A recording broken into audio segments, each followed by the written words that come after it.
প্রিয় দেশবাসী, আপনারা ইতিমধ্যেই জেনেছেন যে ফ্যাসিস্ট খুনি শেখ হাসিনার যেই সংবিধান রয়েছে সেই সংবিধানের রাষ্ট্রপতি উনি কিছুক্ষণ আগে বিবৃতি দিয়েছেন যে ফ্যাসিস্ট খুনি শেখ হাসিনা যে দেশ থেকে পালিয়েছে তার কাছে কোনো পদত্যাগপত্র জমা দেয়নি।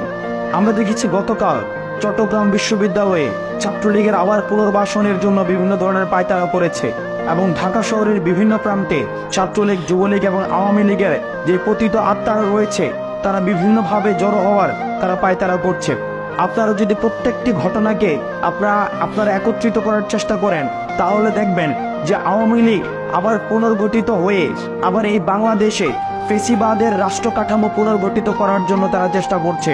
প্রিয় দেশবাসী, 5 আগস্টের পূর্বে আমাদের সবার একটি পরিচয় আমরা একত্রিত হয়েছিলাম, সেটি হচ্ছে আওয়ামী নির্যাতনের বিরুদ্ধে আমাদের সবার পরিচয় ছিল আমরা ছিলাম মজলুম এবং আওয়ামী লীগ ছিল জালিম। এই জালিমের বিরুদ্ধে আমরা মজলুম হিসেবে আমরা দাঁড়িয়েছিলাম 5 আগস্টে।